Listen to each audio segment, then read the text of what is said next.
हम लक्ष्मी चौधरी अहाँ सब मिथिलावासी के प्रणाम करे छी। आई हम एकटा महादेव के नचारी लऽ कऽ उपस्थित भेलहुँ हैं। एहि गीत में संग दऽ रहल छथि माता जी। गीत नीक लागत तऽ चैनल के सब्सक्राइब करब और एहि गीत के अधिक से अधिक शेयर करब। धन्यवाद। कैलाशपति के मंदिर में डमरू की डमाडम डम निकले। कैलाशपति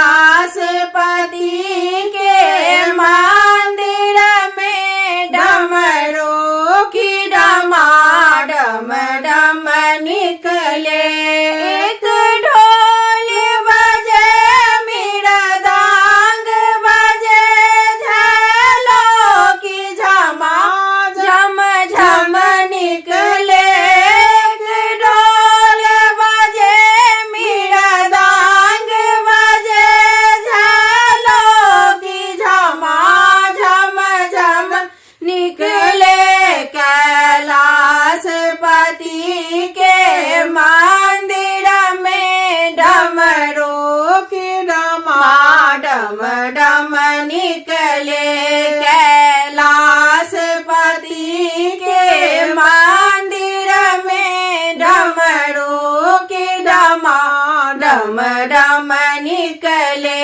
अपने महादेव नाच रहे माँ गौरी झाल बजाई रही। अपने महादेव नाच रहे माँ गौरी झाल बजाए रही। माता के कोमल चरणों से पायल की झना झन झन निकले। माता के कोमल चरणों से पायल की झना झन झन निकले। कैलाशपति के मंदिर में डमरू की डमाडम डम निकले। कैलाशपति के मंदिर में डमरू की डमाडम डम निकले।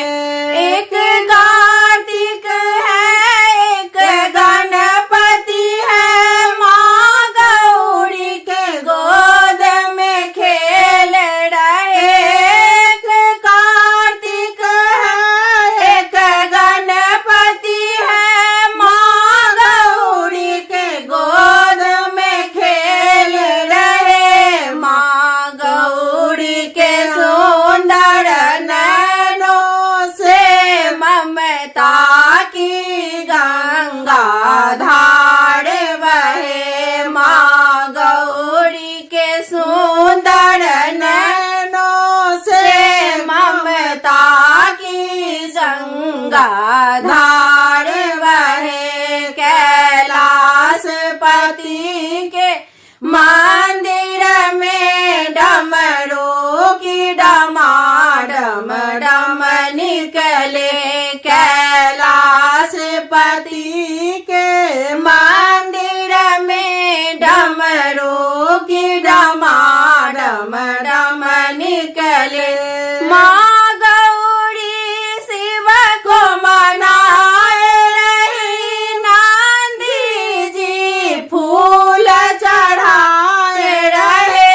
माँ गौरी शिव को मनाए रही। नंदी जी फूल चढ़ाए रहे। कार्तिक गणपति दो पुत्र हुए भोला के चरण पखाड़ रहे। कार्तिक गणपति दो पुत्र हुए भोला के चरण पखाड़ रहे। कैलाशपति के मंदिर में डमरू की डमाडम डम निकले। कैलाश गणपति के मंदिर में डमरू की डमा डम डम निकले।